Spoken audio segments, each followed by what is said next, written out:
দর্শক শ্রোতা মণ্ডলী আসসালামু আলাইকুম। সাজেক ভ্যালি বাংলাদেশের একটি ঐতিহাসিক, মনোমুগ্ধকর, প্রাণবন্তকর একটি জায়গা। আমি এখন যেখানে অবস্থান করতেছি এটি হচ্ছে সাজেক ভ্যালির জিরো পয়েন্ট। এখানে আপনারা আসলেই দেখতে পাবেন সীমান্তে অতন্দ্র প্রহরী, অর্থাৎ আমাদের বিজিপি এবং সেনাবাহিনী এখানে মোতায়েন আছে আপনার নিরাপত্তার জন্য।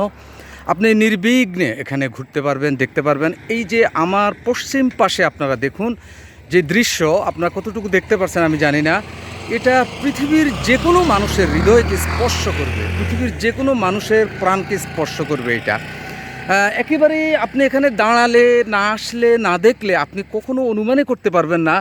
এটা কি আপনার কাছে মনে হবে যে আপনি ঠিক সুদূর ইউরোপের কোনো ফিনল্যান্ডের রাষ্ট্রের কোনো একটি পাহাড়ি জায়গায় আপনি অবস্থান করতেছেন। আমি এখন যে জায়গায় অবস্থান করতেছি, আমি হেঁটে হেঁটে আপনাদেরকে দেখানোর চেষ্টা করতেছি।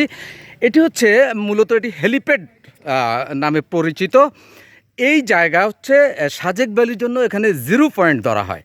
অর্থাৎ এখান থেকে সাজেক ভ্যালি অনুমান 2 থেকে 3 কিলো হবে। এখান থেকে 2 থেকে 3 কিলো উত্তর দিকে সাজেক ভ্যালি।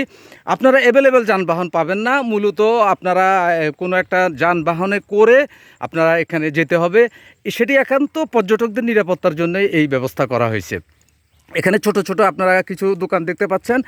বিকেলে এগুলো একেবারে লোকারণ্য হয়ে যায়। এই যে দেখুন, পাহাড়ের উপরে সুন্দর করে রিসোর্ট তৈরি করা হয়েছে। আপনারা আসলে এই পাহাড়ে আপনারা রিসোর্ট ভাড়া নিয়ে আপনারা নির্বিঘ্নে থাকতে পারবেন।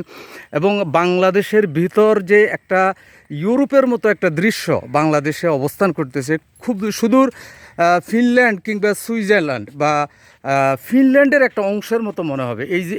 এইটি হচ্ছে জিরো পয়েন্ট। এই জিরো পয়েন্ট থেকেই মূলত এই সাজেক ভ্যালির এলাকাটা শুরু হয়েছে। আপনারা দেখতে পাচ্ছেন এখানে পশ্চিম পাশটা ঠিক যতটা না সুন্দর, এটি হচ্ছে বাংলাদেশের পশ্চিম প্রান্তর।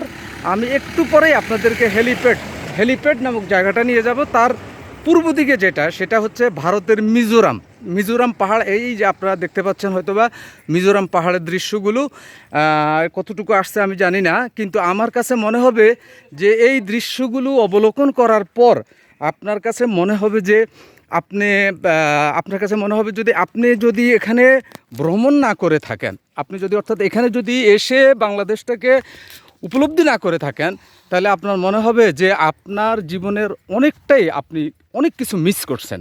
অর্থাৎ আপনার অনর্থক কতগুলো টাকা আপনি ব্যয় করছেন।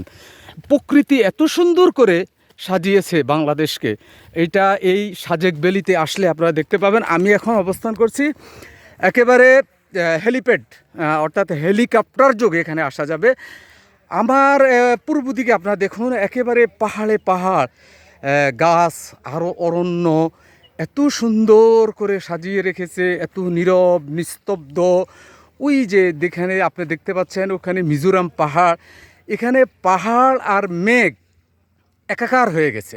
সবচেয়ে মজার বিষয় হচ্ছে আপনি সকালে যখন ঘুম থেকে উঠবেন, আপনার কাছে মনে হবে যে এই গ্রীষ্মকালেও এই পাহাড়গুলো একেবারে সমস্ত এলাকাটা সাদা বরফে আচ্ছাদিত হয়ে আছে। অর্থাৎ এগুলো মেঘ।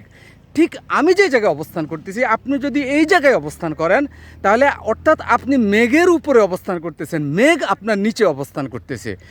ভেবে দেখুন তো এটা কত মনোরম প্রাকৃতিক দৃশ্য। অথচ আমরা এগুলো জানি না। এগুলো মানুষের কাছে পৌঁছে দেওয়া আমাদের দায়িত্ব।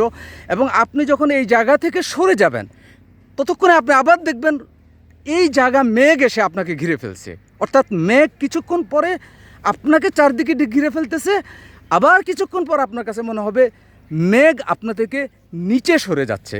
এবং পুরো এই পাহাড়টা আপনার কাছে মনে হবে একেবারে বরফে ঢাকা একটা দৃশ্য।